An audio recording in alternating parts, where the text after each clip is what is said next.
Hey everyone, I'm going to show you my garden plants I got started. I don't know if I can do this with my dog in here or not. He hasn't discovered that I'm sitting on the floor. I'm on the kitchen floor. He likes it when I get down on the floor. So while he's in the other room, I'm going to quickly do this. Let's show you my little garden table that I got set up here. I made this little table out of, there's a little kitchen cart thing that I bought at an auction, this little antique metal kitchen cart, and I put my grow lights underneath the shelves, and then up on top my seed starter tray, and I've got a heating pad on it to warm the seedlings up to start them. Looking pretty good. There's a few plants that I got up.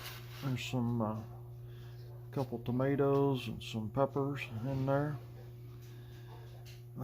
Some bell peppers and some jalapenos, some tomatoes. Down here I got a few green bunching onions. There's some, let's see, I think that's a tomato too. Yeah, that's a beefsteak tomato, and a couple broccolis and some cabbages. And I got this little fan running on it. And my wife asked me the other day what the purpose of the fan was. That's pretty beneficial actually. It does a couple of things. One, it keeps air moving over them, keeps them from getting mildewy or moldy, and keeping the air stirred around on them is good. But the main thing is, you can see how they're all wiggling. That's the outside, and the breeze, plants always blow around a little bit, and that keeps them strong. They don't get as tall and spindly, and they get good. If they're moving a little bit like that, the stems have better strength. That really helps on keeping them from getting leggy and gives them good strong. Sometimes if a plant, especially if it's not getting good enough light, which the light really helps on that part too, but they're sitting here in the kitchen window, so they get a lot of natural light, but it's just not enough. And sometimes they'll get so leggy they can't even support their own weight. You know, they'll grow up and then they'll lay over, and if you don't get enough light, and then that fan blowing on them helps a lot. So anyway, that's my little cart where I'm starting my seeds. Let's take a little walk. I hear the dog coming. Let's take a little walk. I'm gonna go outside and walk down by the garden.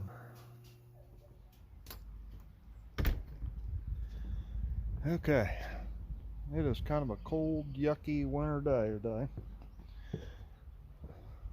Not exactly what you think about gardening, but I got gardening on the brain today, I guess. I've been working down here by the garden, filling some containers, just kind of getting things prepped a little bit for garden season. Well, I've still got a ways to, I mean, it's going to be a while before we plant anything outside, but I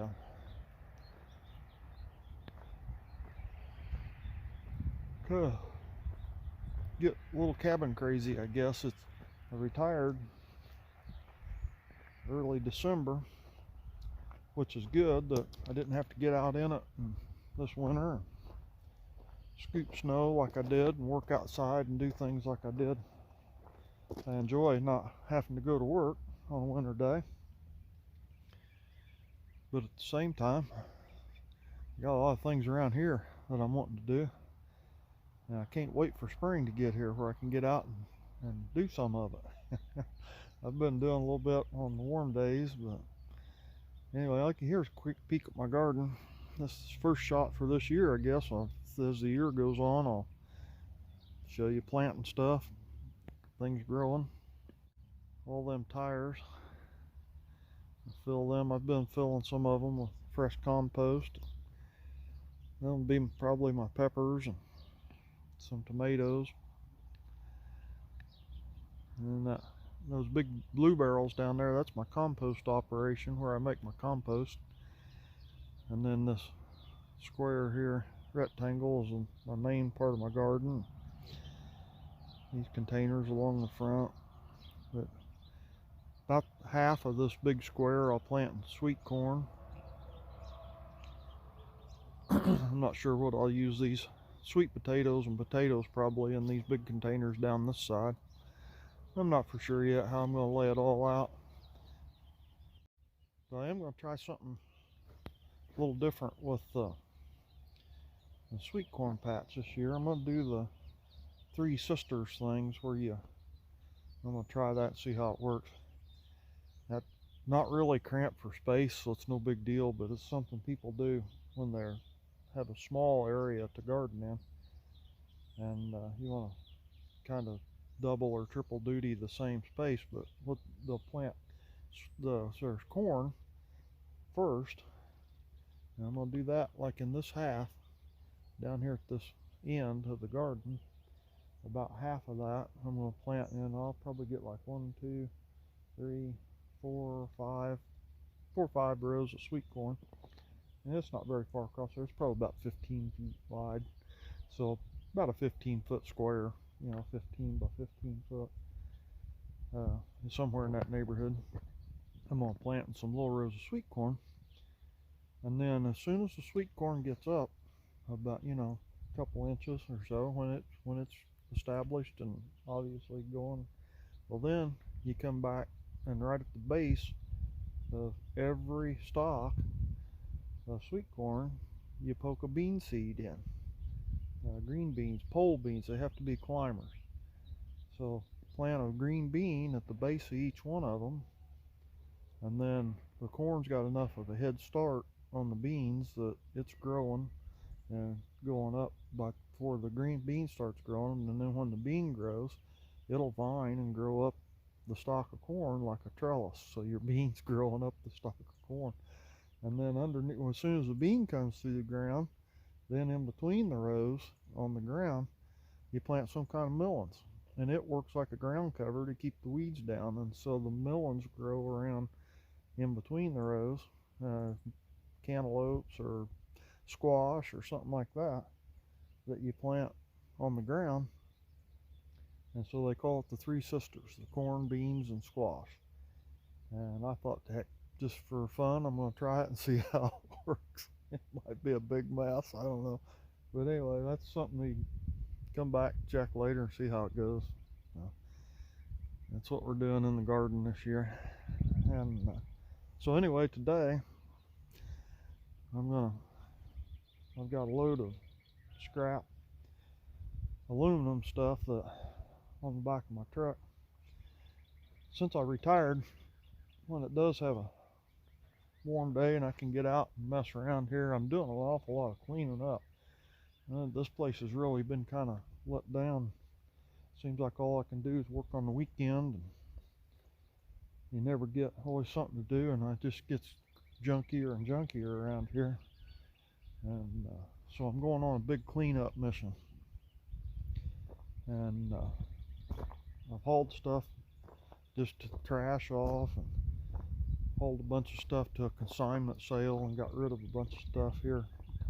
I've got way more to go on that kind of stuff, but right now I've just got some stuff I'm taking to the scrap yard, some stuff that I've been scrapping, and it's got it here loaded on the truck.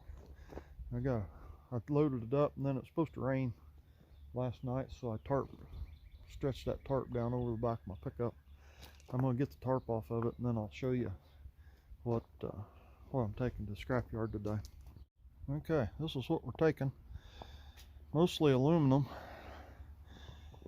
This was mostly aluminum frame lawn chairs that I cut apart.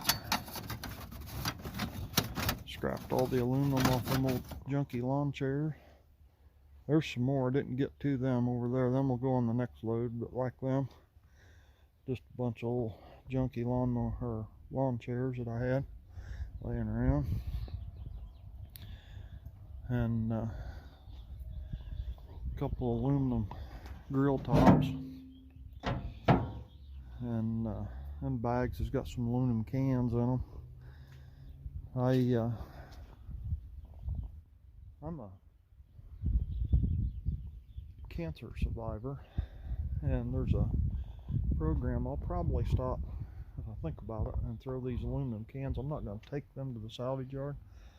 There's a program here that I think it's everywhere, but locally here at least, there's a program that's called Cans for Cancer, and I like supporting them. And so I got 2 bags of aluminum cans. I'll probably throw them in their donation box on my way out of town, but I threw them on here. So anyway, that's that's and this, all this stuff here is the framework, and underneath that bag over there, there's the folded up siding. That was an aluminum truck bed topper that I scrapped. I took it all apart and cleaned it, got all the little steel rivets and stuff out of it, and got it cleaned and ready. This bucket here's got a little miscellaneous copper stuff in it, and then this is a bucket of burn off copper wire. This bucket's got a little dab of brass in it. There's some aluminum odds and ends in that one, kind of cast aluminum stuff, and some old compressors. So there's not much to it, but that's what I got going to the scrap yard today. So we'll head that way.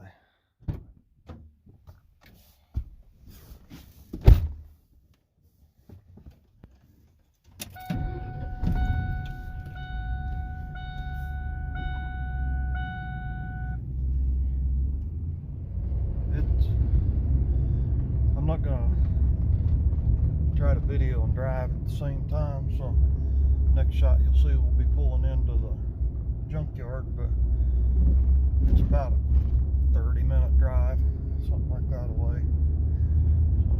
So anyway, I'll catch you when we get there.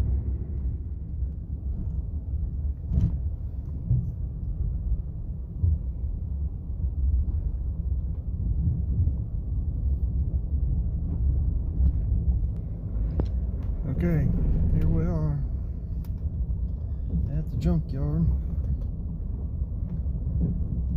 Everything I'm bringing in this time is what's considered non-ferrous metals. There's right here beside me, there's a truck scale. Normally when you just bring regular mild steel stuff in, ferrous metals, when you bring anything like that in, you pull across that scale and they weigh you and then unload. But all this stuff is like the aluminum and copper and stuff like that. You bypass the scale and you pull up here to this door. They let you in and unload you inside. I probably won't video in there, it'd be kind of awkward. I'll let you know when I come out.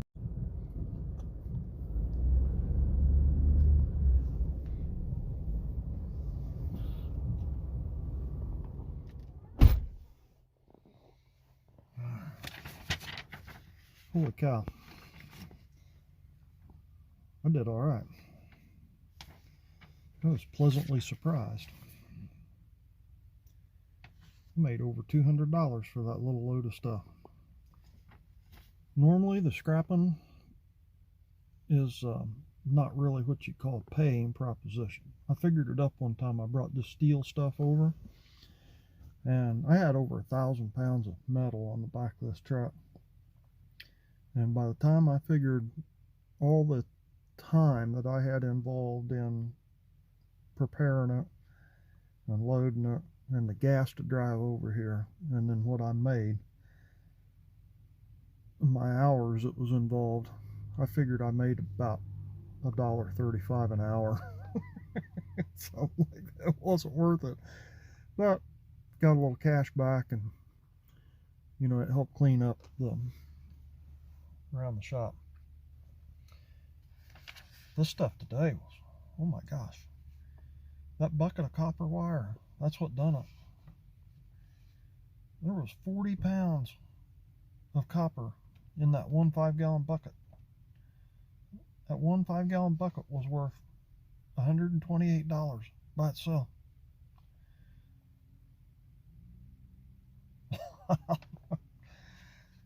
No wonder everybody has trouble with copper thieves.